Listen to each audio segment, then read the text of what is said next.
Film yang diambil dari kisah nyata ini berfokus pada seorang pria India bernama Najib Muhammad. Najib tinggal di sebuah rumah kumuh di perdesaan bersama ibunya dan juga istrinya yang sedang hamil bernama Sainung. Di desanya Najib bekerja sebagai penggali pasir di sungai yang terletak tak jauh dari rumahnya. Saat bekerja, Najib dan adiknya yang bernama Hakim mendengar banyak orang yang telah bekerja di sebuah perusahaan Arab Saudi dan mendapatkan gaji dengan jumlah yang besar. Demi mengubah nasib, Najib dan Hakim pun berencana untuk menyusul mereka.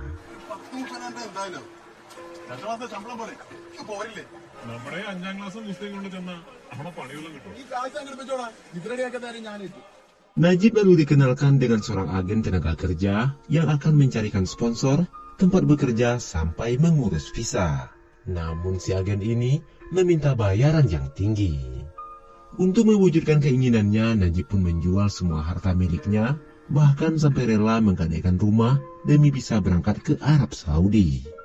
Dengan penuh harapan, Najib pun menyerahkan seluruh uang yang ia miliki pada agen tersebut.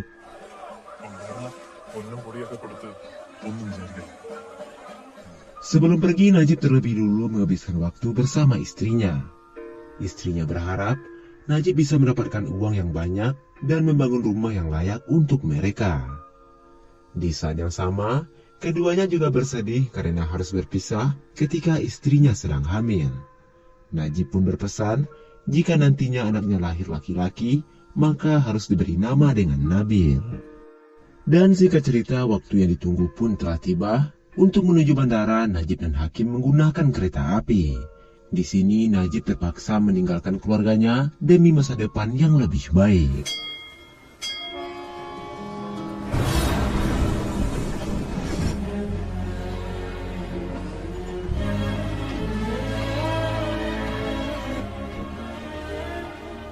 Tidak lama kemudian, keduanya pun akhirnya sampai di Arab Saudi. Saat menuju imigrasi, ternyata keduanya tak bisa berbahasa asing. Satu-satunya kata yang mereka tahu yaitu helper, yang artinya tujuan kedatangan mereka ke sana sebagai pembantu. Mereka mencoba berkomunikasi dengan menggunakan bahasa isyarat, dan parahnya lagi mereka berdua juga tak bisa berbahasa Inggris. Beruntung pada akhirnya, petugas imigrasi itu pun meloloskan mereka. Setelah keluar dari bandara, mereka mencoba menghubungi agen, namun sayangnya agen tersebut tak mengangkat telepon mereka. Keduanya pun menyesal karena mereka tak meminta kontak sponsor atau orang yang akan menjemput mereka. Petugas bandara juga membantu mereka dan mengatakan kalau sponsor mereka yang biasa dipanggil dengan kafil pasti akan datang menjemput. Tidak lama kemudian, seorang pria parubaya yang tampak sangat galak datang ke tempat tersebut. Ia sepertinya mencari seseorang. Ia juga bertanya dengan menggunakan bahasa Arab pada mereka berdua, namun sayangnya mereka tak mengerti apa yang diucapkan oleh pria itu. Pria Arab itu masuk ke dalam sambil marah-marah.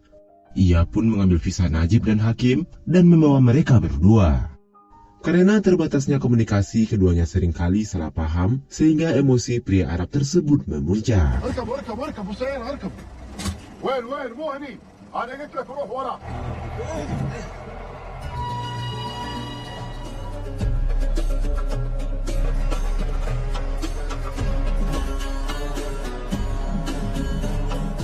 Setelah perjalanan yang cukup jauh, pria Arab tersebut memberhentikan mobilnya di tengah-tengah gurun pasir yang jauh dari pemukiman.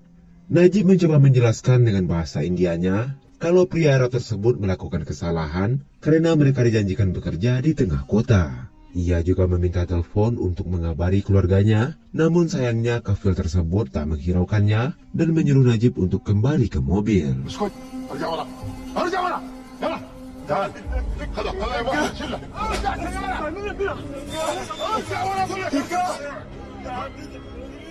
Seketika semua pun menjadi mimpi buruk.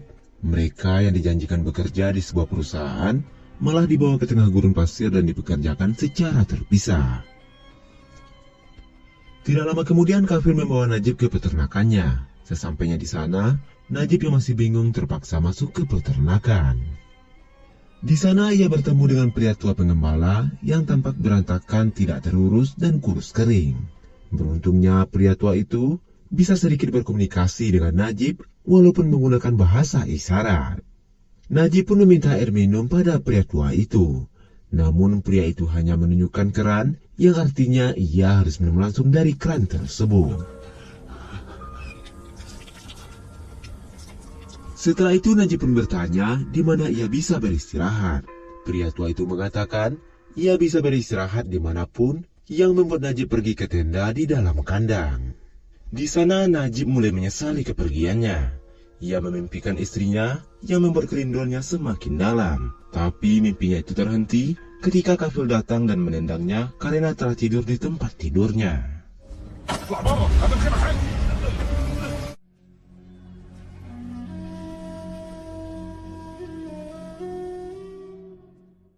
Keesokan paginya, Najib terbangun dan melihat pria tua tadi sedang memerah susu lalu mendekatinya. Si pengembala itu meminta Najib untuk mengantarkan susu pada kafil. Karena tidak mengerti, akhirnya Najib malah meminum susu tersebut yang membuat pengembala itu memarahinya. Sesaat kemudian pengembala kembali minum susu dan menyuruh Najib untuk mengantarkannya pada kafil. Saat itu Najib masih berharap dan memohon agar kafil membebaskannya. Ia menjelaskan kalau tempatnya bukanlah di sana, melainkan di sebuah perusahaan. Ia juga mengatakan kalau ia telah menggadaikan rumahnya. Tapi sayangnya, kafil itu tak mengerti ucapan Najib, hingga kafil yang muak mendengar ocehan Najib malah menendangnya ke kerumunan domba-domba.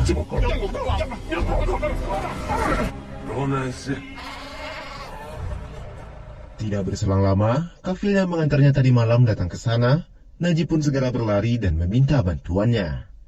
Namun kafil tersebut malah meminta Najib untuk mengangkat barang dan memarahinya karena terus-terusan mengoceh. Najib mencoba menjelaskan sambil menunjukkan visa kerjanya. Namun kafil tersebut marah dan merobek visa tersebut.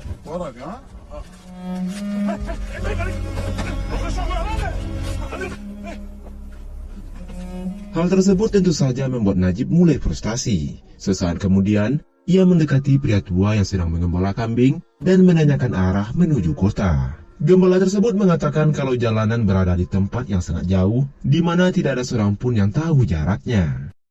Keesokan paginya, Najib menggunakan air untuk membersihkan kotorannya. Tiba-tiba kafil menendangnya karena merasa membuang-buang air yang sangat mahal. Setelah kafil pergi, Najib pun bertanya bagaimana cara membersihkan kotorannya. Gembala kambing tersebut menggenggam pasir sebagai tanda itulah satu-satunya cara membersihkan kotoran tersebut. Keesokan paginya tiba-tiba pengembala kambing menghilang, yang membuat Najib terpaksa harus menggantikan tugasnya memerah susu kambing. Awalnya Najib tak bisa melakukan hal tersebut karena belum pernah mengerjakannya, bahkan kambing-kambing itu sampai menendangnya.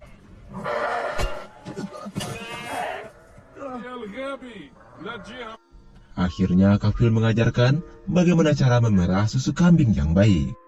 Siang harinya Najib pergi ke gurun untuk mengembala kambing-kambing tersebut. Namun kambing-kambing itu malah menendangnya sampai terluka, kemudian berlari terpisah menjauhi kandang.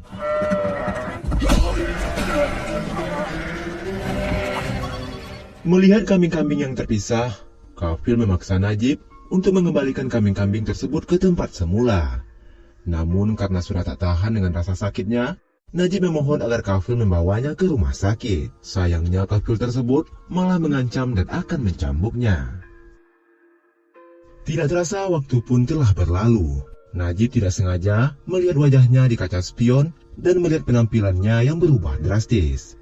Rambut dan jenggotnya tumbuh tak beraturan, yang menandakan ia sudah lama berada di tempat tersebut. Namun sayangnya ia sama sekali tak bisa mengingat sudah berapa lama waktu telah berlalu. Bahkan jalannya sudah berubah akibat terlalu sering mendapat siksaan dari kafil. Di tengah keputusasaannya, Najib berlari ke tebing dan meratapi nasibnya. Namun tiba-tiba ia berhenti setelah melihat burung pemakan bangkai mendahuluinya. Rupanya di bawah tebing tersebut, beberapa burung pemakan bangkai sedang mengerumuni sesuatu. Najib yang penasaran pun segera turun dan melihat apa yang mereka makan.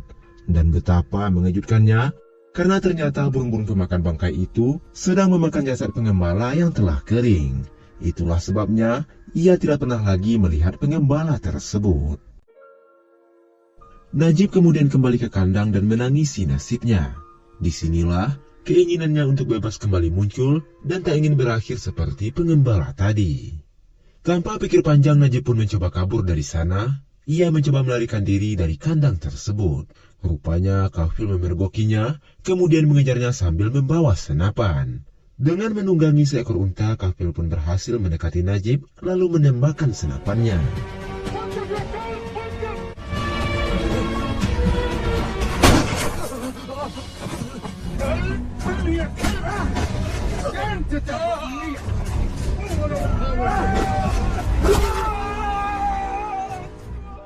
Akhirnya Najib pun kembali ditangkap. Kafil pun membawanya ke kandang, lalu mengikatnya. Seolah-olah tak punya harapan untuk bebas, dengan terpaksa, Najib pun menghabiskan waktunya sebagai gembala kambing di tengah gurun tersebut. Hingga di suatu hari, hujan pun tiba-tiba turun, yang membuat Najib dan kambing-kambingnya harus berteduh di dalam goa. Saat berteduh, Najib mendengar sesuatu dari dalam goa. Ia pun masuk dan menelusuri goa tersebut. Terowongan itu membawanya ke sisi gurun lain. Tidak lama kemudian, Najib melihat seseorang dan mencoba menakut-nakuti orang tersebut. Ketika orang itu mendekat, betapa terkejutnya Najib. Ternyata orang itu adalah Hakim, adiknya sendiri yang telah terpisah selama bertahun-tahun darinya.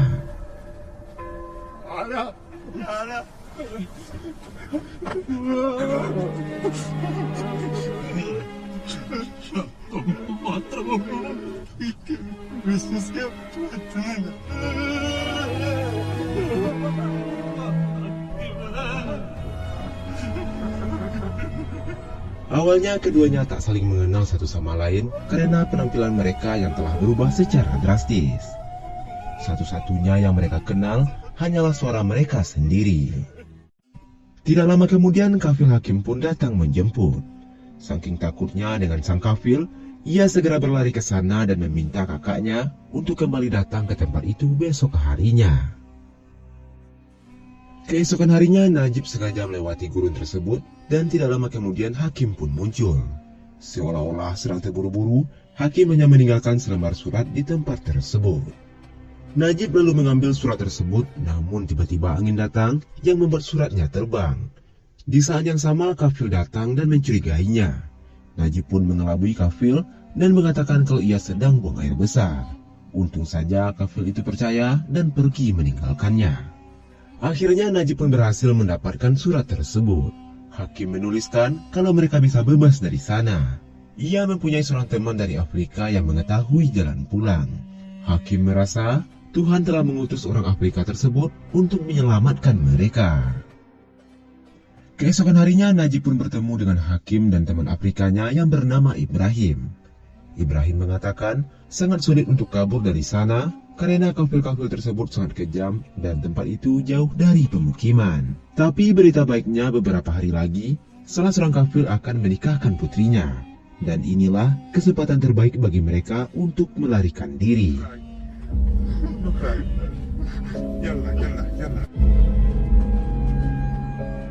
Singkat cerita, hari yang ditunggu-tunggu pun akhirnya tiba.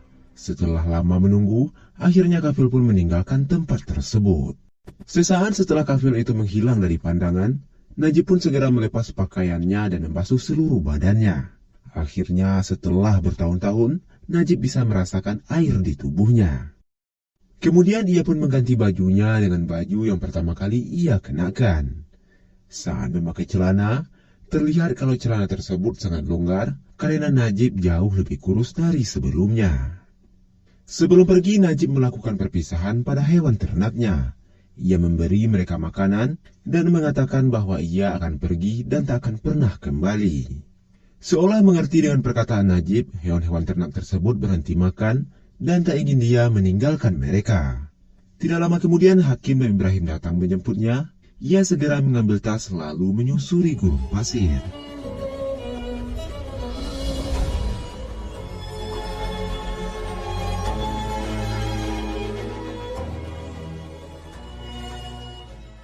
Perjalanan panjang dari siang hingga malam hari membuat mereka kelelahan dan kehausan. Beruntungnya di depan mereka ada sebuah peternakan hingga mereka meminta bantuan Ibrahim untuk mencarikan air. Awalnya Ibrahim menolak karena takut penjaga ternak mengira kalau mereka adalah pencuri. Namun karena tak punya pilihan lain, akhirnya Ibrahim pun menyelinap mengambil air, tapi tiba-tiba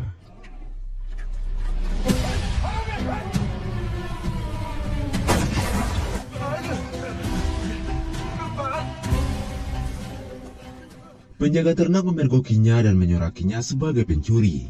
Hingga akhirnya mereka bertiga pun harus berlari menjauh dari kejaran pemilik ternak tersebut. Keesokan paginya mereka terbangun di tengah gurun pasir. Setelah matahari terbit, ketiganya langsung melanjutkan perjalanan. Najib pun bertanya kemana mereka akan pergi. Ternyata kejadian tadi malam membuat mereka menjauh dari jalur dan tersesat di tengah gurun pasir. Tidak ada pilihan lain, mereka pun menjadikan arah matahari sebagai petunjuk arah. Di tengah perjalanan, Hakim melihat air di tengah gurun pasir itu dan berlari ke sana.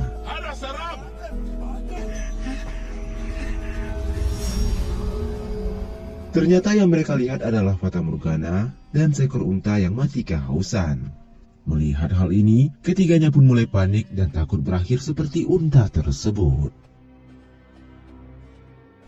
Di tengah hari, ketiganya melakukan sholat zuhur di tengah gurun.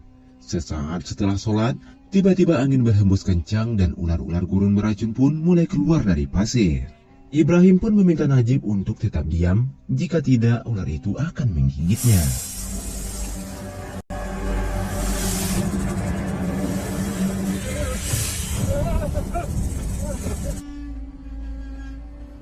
Di hari berikutnya, Najib tiba-tiba tak kuat melanjutkan perjalanan karena kakinya melepuh dan bengkak.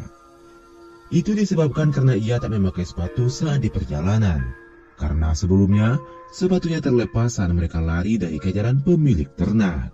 Akhirnya Ibrahim pun merobek bajunya dan menjadikan baju itu sebagai alas kaki. Dengan keadaan yang sangat memprihatinkan, mereka bertiga pun kembali melanjutkan perjalanan. Tapi sepanjang perjalanan, yang mereka lihat hanyalah gurun pasir luas sejauh mata memandang. Mereka pun mulai putus asa karena tak kunjung sampai di tujuan. Ditambah lagi, Hakim yang sudah kelelahan tiba-tiba jatuh dan tak bisa melanjutkan perjalanan. Ibrahim yang masih memiliki tenaga akhirnya mencoba menggendongnya melewati gurun pasir tersebut. Tapi tak berselang lama, Najib juga tak bisa berdiri dan melanjutkan perjalanan. Lagi dan lagi, Ibrahim mengorbankan dirinya untuk merawat kedua temannya tersebut.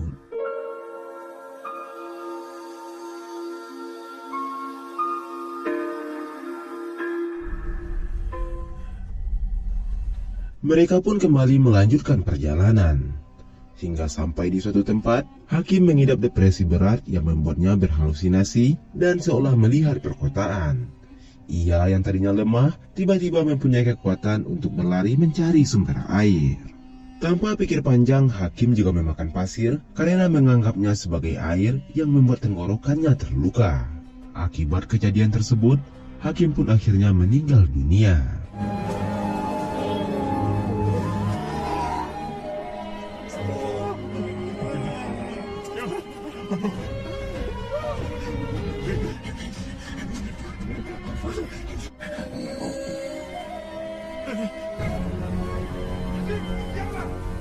Masalah mereka tak berhenti sampai di situ. Tiba-tiba badai pasir datang, Ibrahim segera menyeret Najib dari sana dan meninggalkan mayat Hakim. Meskipun mencoba menghindar dari badai pasir, sayangnya mereka tak bisa lolos dari badai tersebut.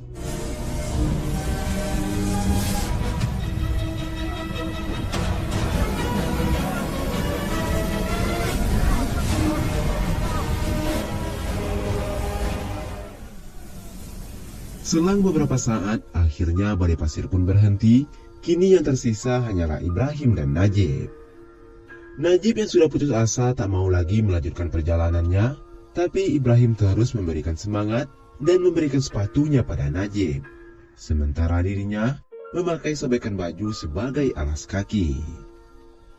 Tak berselang lama, Ibrahim pun melihat seekor kadal, yang artinya tak jauh dari sana ada tanda-tanda kehidupan. Mereka pun mengikuti kadal tersebut hingga akhirnya sampailah di sumber air di tengah gurun.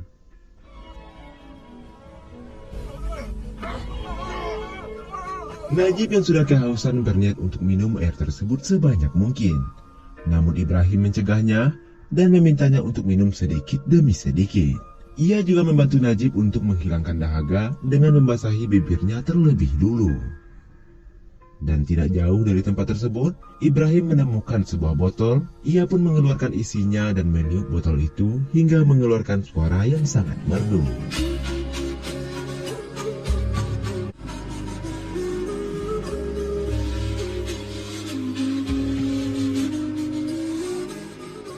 Setelah energi terisi kembali, mereka pun memutuskan untuk kembali melanjutkan perjalanan. Dan tidak jauh dari sana, mereka melihat bekas ban yang artinya kendaraan baru saja melintas di tempat tersebut. Mereka mengikuti jejak ban tersebut, namun sayangnya tiba-tiba jejak itu menghilang. Mereka yang tadinya semangat kembali kehilangan harapan. Ibrahim juga merasa bersalah karena berjanji membawa mereka keluar dari sana. Keesokan paginya, Najib terbangun dan tak melihat keberadaan Ibrahim. Yang ia temukan hanyalah sebotol air yang telah ditinggalkan oleh Ibrahim.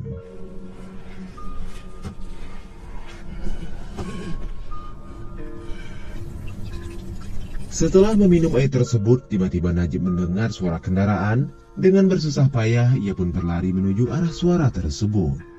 Ia terjatuh, yang membuat botol kacanya mengelinding ke jalanan.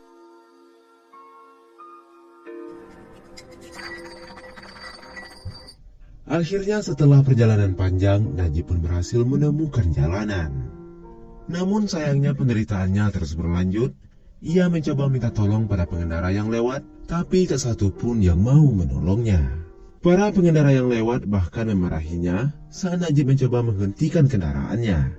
Mungkin mereka mengira kalau Najib adalah orang dalam gangguan jiwa. Tidak lama kemudian seorang pria Arab yang melintas tiba-tiba berhenti dan membantu Najib. Ia mempersilahkan Najib masuk ke mobil dan memberinya minuman.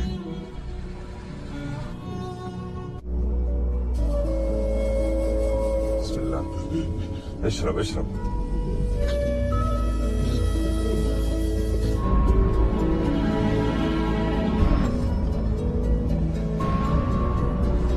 Ya Allah, arham hadha rajul.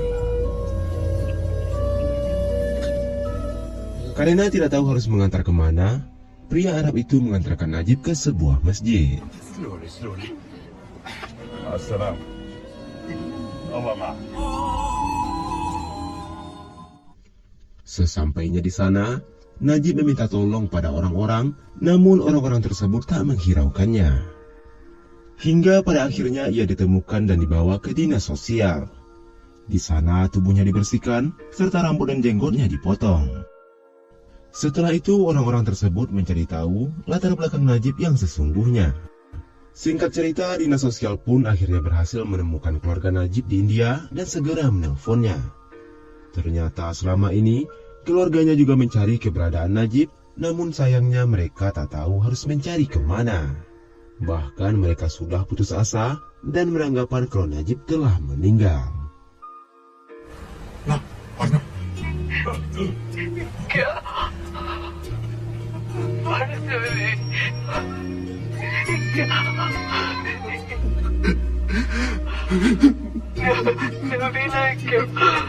Sambil menangis, istrinya mengatakan kalau anak mereka telah lahir dan diberi nama Nabil, sesuai dengan permintaan Najib sebelum keberangkatannya ke tanah Arab. Saat itu Najib tak langsung dipulangkan, ia harus melapor ke kepolisian terlebih dulu. Saat berada di kantor polisi, ia melihat foto Ibrahim di dinding yang menandakan kalau Ibrahim saat ini sedang dicari polisi. Tidak lama kemudian Najib dan yang lainnya dikumpulkan di sebuah ruangan bersama para pelarian yang kabur dari sponsor mereka. Para sponsor pun datang untuk menjemput pekerjanya yang kabur. Dan tanpa diduga, kafil Najib juga berada di sana untuk mencari keberadaannya. Saat melihat kafil, Najib kembali terbayangkan kalau kafil akan menghukumnya di depan orang banyak. Beruntungnya hal itu tak terjadi. Kafil heran bagaimana cara Najib bisa kabur dari tempatnya. Salah satu pria di sana mengatakan kalau pria Arab itu bukanlah sponsor Najib yang sebenarnya. Karena jika benar dia itu adalah sponsornya, pria Arab itu tak akan segan menyeret Najib kembali ke peternakannya. Di malam mereka dijemput, Kafil tak menemukan pekerjaannya dan membawa Najib dan Hakim begitu saja. Hal itu tentu saja sangat menyedihkan. Ternyata Najib dan Hakim selama ini menghabiskan waktu pada orang yang salah. Bahkan membuat saudaranya harus kehilangan nyawa di tengah gurun pasir. Setelah kejadian itu, akhirnya setelah bertahun-tahun lamanya, Najib dan yang lainnya pun segera dipulangkan ke tempat asal mereka. Lalu, film pun selesai. ഭൂമിയിലെ 3 വർഷത്തേക്കാൾ നീണ്ടതായിരുന്നു. ഔട്ടാസ് നോക്കിയുള്ള കാത്തിരിപ്പായിരുന്നു. എന്നെ നോക്കി നിൽക്കുന്ന സൈനുവിനും മോനും കൊടുക്കാൻ.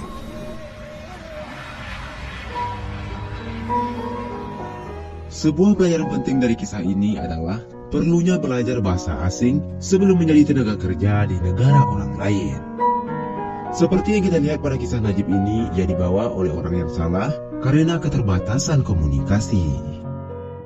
Dan menurutmu apa pesan moral yang didapat dari kisah ini? Silahkan tuliskan di kolom komentar. Jangan lupa berikan masukan agar kedepannya channel ini bisa lebih baik lagi. Akhir kata saya ucapkan terima kasih, sampai jumpa di video selanjutnya, dan wassalamualaikum warahmatullahi wabarakatuh.